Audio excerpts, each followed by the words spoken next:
Bom dia, boa tarde, boa noite, dependendo do horário que vocês me escutam. Vamos continuar a leitura do livro Aconteceu na Casa Espírita, para que a gente possa refletir um pouquinho mais. Então, avaliando a ameaça é o capítulo de hoje. Claro que no capítulo anterior houve toda uma organização para que se faça uma infiltração no centro espírita, nesse centro espírita. E no final do primeiro capítulo, os mentores receberam essa mensagem de que o centro espírita ia ser atacado, tá? Então, agora eles falam sobre avaliando a ameaça, que diz assim: na semana seguinte, quando o centro, na sua parte física, permanecia fechado, os benfeitores espirituais, aproveitando a madrugada para efetuar alertadora conferência sobre o desejo de dominação das entidades inferiores. Feita a prece de abertura, o mentor proferiu estas orientações. Irmãos, o Senhor da Vida nos concedeu esta casa espírita para oficina de trabalho junto às criaturas humanas dos dois planos. Temos encontrado neste centro a alegria do estudo, do socorro e do labor espíritas, possibilitando-nos a abençoada oportunidade de serviço cristão, em companhia dos confrades encarnados envolvidos com o mesmo idealismo. Contudo, nós que permanecemos do lado de cá, temos o dever de ampará-los e conduzi-los por caminhos retos, respeitando-lhes obviamente a faculdade de livre escolha. O nosso despretensioso trabalho na seara de Jesus tem chamado a atenção dos adversários espirituais desejosos em aniquilar toda e qualquer disposição de ajuda cristã. No fundo, são almas enfermas, profundamente necessitadas de atenção e carinho, que se escondem usando a máscara da maldade, que mais ou menos dia terá de cair, pois a lei é de progresso para todos. E isso é uma verdade que nós temos que compreender, né? E olhar para esses espíritos que ainda fazem o mal, que ainda querem prejudicar, né?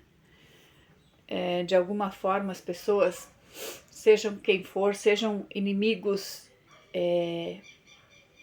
próprios ou simplesmente por estarem fazendo bem, inimigos daquela, como é que se diz, daquela situação, tá? São espíritos em evolução, espíritos em crescimento, e que um dia vão enxergar de outra forma, porque a lei de progresso chega para todos, como diz aqui. Não existe maldade eterna, não existe inferioridade do espírito para sempre. O espírito vai, sim ou sim, desenvolver o aprendizado e evoluir, tá?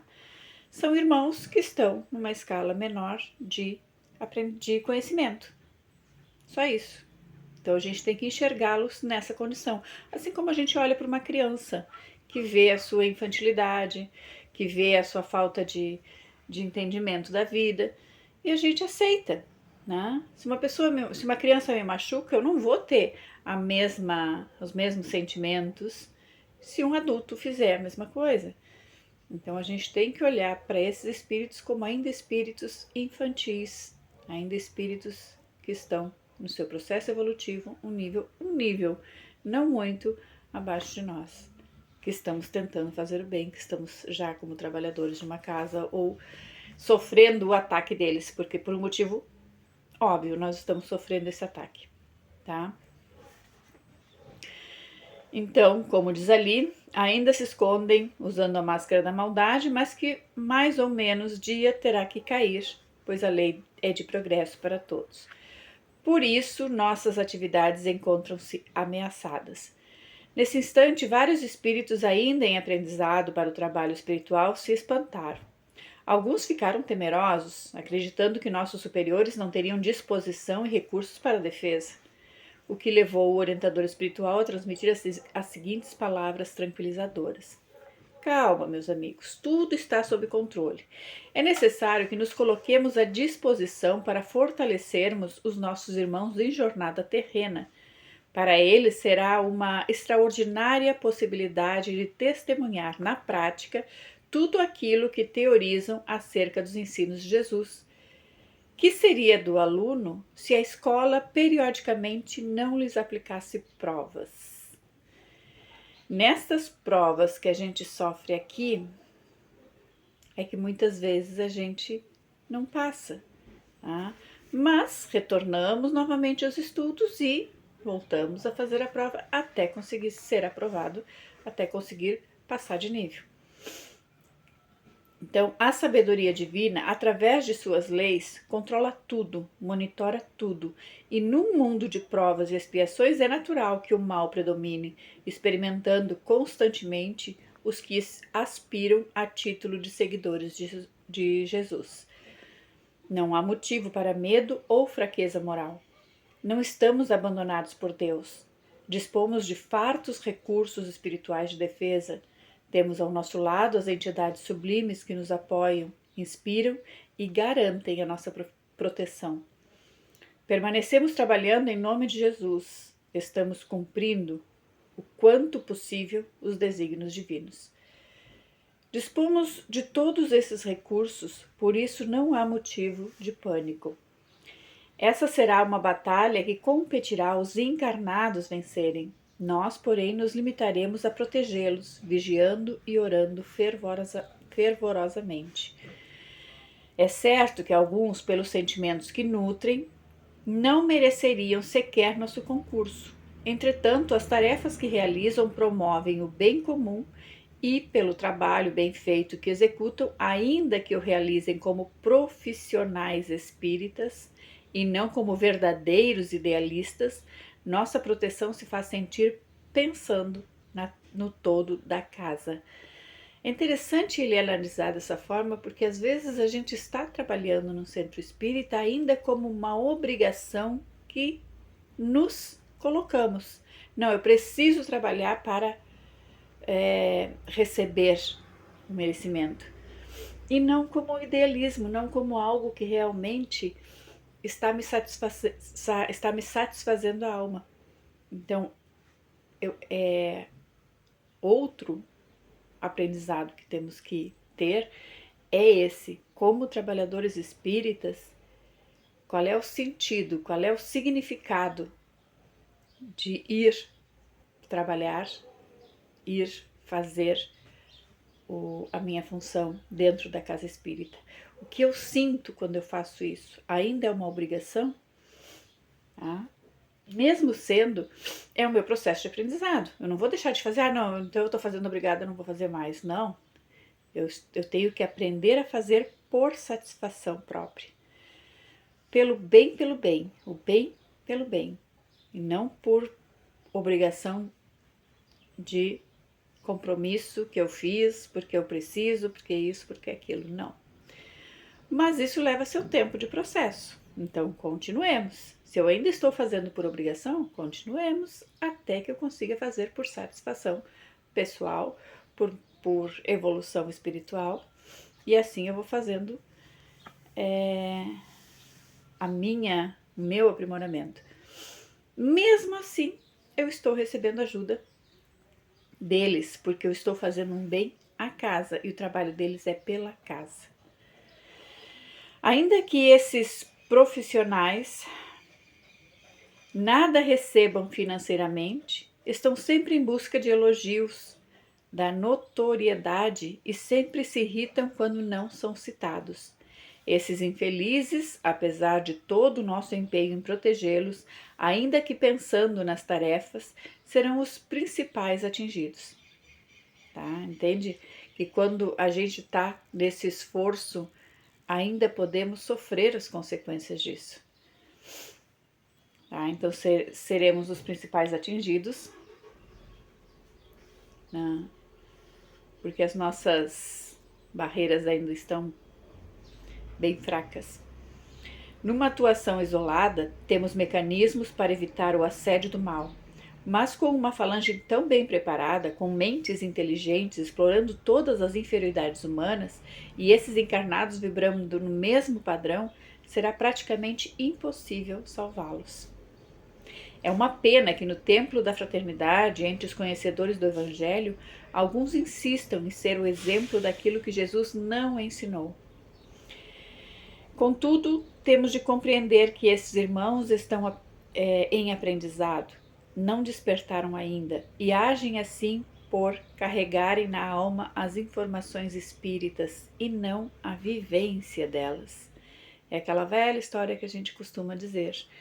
Ah, é espírita há 30 anos, é espírita há 20 anos, mas só se informou, leu todos os livros e conheceu o conteúdo deles, mas não integrou, não se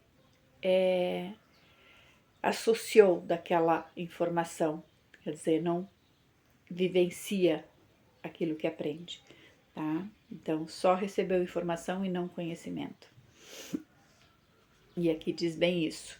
E age assim por carregarem na alma as informações espíritas e não a vivência delas. Mesmo assim, nós que compreendemos mais, devemos tolerá-los, inspirá-los, conduzi-los para o caminho do bem.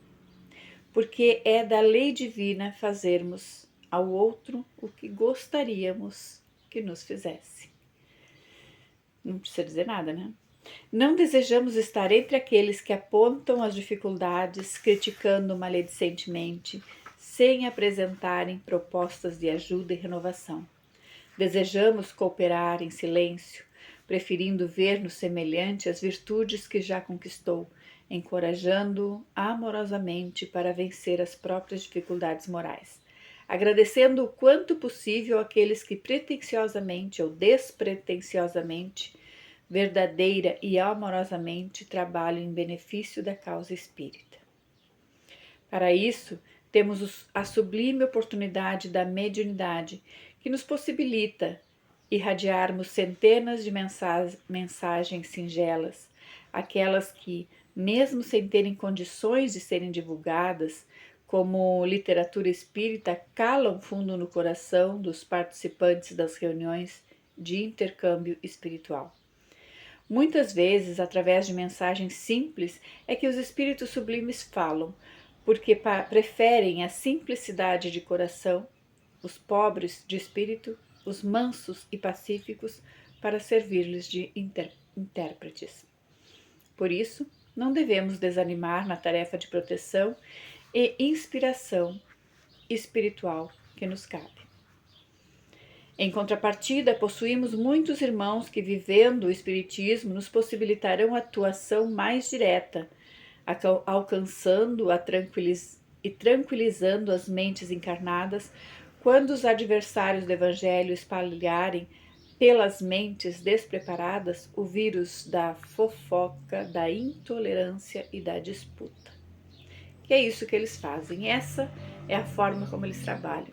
Eles não chegam aqui e promovem a guerra. Eles vão na surdina, eles vão por debaixo dos panos, eles vão mexendo, né, nas nossas imperfeições, vão cavucando lá o que a gente ainda não aprendeu e vão incentivando esses sentimentos. Então, a fofoca, a intolerância, a disputa, coisas que a gente ainda tem dentro, né, e que precisamos vencer. Ah, como? Nos conhecendo. Se eu sei que eu sou uma pessoa intolerante, primeiro passo é reconhecer que eu sou intolerante. Para ir a cada movimento que se dirige a essa condição ou a situação que surge nesse sentido, eu vou me vigiar e controlar. Não, é da minha intolerância, por isso que eu não estou aceitando. Não, esse é um comportamento intolerante, então eu não vou reagir dessa forma, tá? A fofoca, o falar do outro é uma coisa tão comum para nós que a gente nem se dá conta que faz. Então, vigiar, controlar, pedir ajuda à espiritualidade que nos acompanha também. Não, por favor, meu anjo da guarda, não permita que eu haja dessa maneira. Tá? Então, estamos acostumados a semelhantes investidas das sombras e sempre tem prevalecido a bondade divina. Claro que esta instituição corre o risco de ser destruída, principalmente se os frequentadores e trabalhadores se deixarem contaminar pelas influências nocivas dos espíritos perturbadores. Contudo, temos em vários departamentos da casa companheiros que partiram daqui, da nossa esfera, com a missão de efetuar um trabalho espírita sério baseado na vivência cristã. Se os malfeitores espirituais exploram as fraquezas humanas, nós podemos estimular as virtudes da alma, afastando com a vivência dos ensinos de Jesus as trevas da maldade. Será mais um período de redobrados cuidados, de incessante trabalho. Permitiremos a entrada de certas entidades para que nossos irmãos em humanidade tenham a condição de darem testemunhos das suas conquistas espirituais. Sempre pergunto, mas por que os espíritos superiores que estão atendendo a casa deixam eles entrarem? Para que a gente possa passar pela prova. Senão, o que a gente aprende? Como a gente sabe que aprendeu? Então, é permitido que eles entrem, que eles estejam ali, que eles estejam do nosso lado, exatamente para que a gente possa mostrar que estamos vivenciando o que aprendemos. É verdade que nesse processo de envolvimento espiritual negativo, muitos se envolverão a ponto de desistir do caminho, reencontrando-o mais tarde, quando estiverem amadurecidos pela vida. E acontece muitas desistências, gente. E a gente que está no centro espírita há bastante tempo, a gente vê pessoas entrarem e saírem, né? Muito seguido. Aqueles que guardam os ensinos de Jesus apenas nos lábios, os que trabalham por vaidade pura, os invejosos, melindrosos, que não desejam se fortalecer, cairão nas teias dos malvados invasores, porque vibram na mesma sintonia dos inimigos da verdade. Não julgue, não devemos julgar, né? Faz parte do nosso processo evolutivo, faz parte da nossa condição como espírito ainda termos tudo isso, tá? Então não é porque a gente caiu num desses sentimentos negativos que somos pessoas ruins, tá? Só nos deixamos levar ainda pela nossa própria inferioridade. Vamos nos dar conta depois. Nós vamos nos dar conta mais pra frente. Assim como eles, espíritos mais inferiores, também vão se dar conta. Tá? Olhos de ver. E amor no coração. Isso é o que vai nos dar um padrão de julgamento, não é de julgamento, de entendimento dos acontecimentos e das pessoas que estão à nossa volta. Outros, os trabalhadores discretos, respeitáveis, desejosos do bem, idealistas, poderão sentir certo envolvimento. Entretanto, saberão fazer brilhar a própria luz, sintonizando com planos superiores, protegendo-se naturalmente da infiltração das sombras, contribuindo para a sobrevivência e a continuidade desse centro. Talvez eles tenham o coração ferido, a alma magoada, mas saberão compreender os companheiros desequilibrados, perdoando-os por ainda não conseguirem dar o testemunho cristão. Entenderam? E à medida que suportarem as agulhadas das imperfeições humanas, haverão de progredir, granjeando naturalmente a simpatia de espíritos superiores. Não podemos exigir das criaturas aquilo que não conquistaram. Cada um dá o que possui. Infelizmente, muitos não sabem valorizar a hora do testemunho em favor do Evangelho. Outros esquecem que a casa espírita é o templo sagrado, onde se exaltam os valores do Cristo através da fraternidade. Além do mais, continuou o mentor mudando o rumo da exposição. Centenas de espíritos enganadores alcançarão libertação. Poderemos tocá-los com a mensagem evangélica, convidando-os à transformação moral. Na grande família universal, da qual Deus é o responsável, ninguém se perderá para sempre. O Pai é realmente sábio, permite certas infiltrações que de início parecem terríveis, exatamente para fazer a humanidade progredir mais depressa. Portanto, estejamos confiantes. Precisaremos encorajá-los no bem, estimulando-os à fraternidade, quando estiverem no capítulo das provações. Evitemos os comentários desnecessários, permaneçamos, olha o conselho, evitemos os comentários desnecessários. Permaneçamos diante desses acontecimentos em silêncio absoluto, falando sobre eles o estritamente necessário, a fim de colocarmos a caridade em ação. Mensagens preventivas solicitando mais trabalho, vigilância, tolerância e oração nas tarefas de benemerência estão sendo redigidas e posteriormente serão veiculadas através da mediunidade, com o objetivo de esclarecê-los previamente e de modo geral sobre as infiltrações espirituais. Já foram expedidas convocações para os espíritos protetores de todos os encarnados que executam qualquer tarefa nesse templo cristão, solicitando compadecimento em reuniões de estudo, onde solicitaremos o concurso deles para vigiarem seus tutelados mais intensamente, ajudando-os a vencerem os ataques das trevas. Agora, disse o tarefeiro, finalizando a exposição, me compete alertar pessoalmente os dirigentes encarnados desse posto de serviço. Quanto a nós, sigamos com tranquilidade, porém alerta, guardando confiança em Deus, em nós mesmos e principalmente nos confrades envoltos na matéria densa.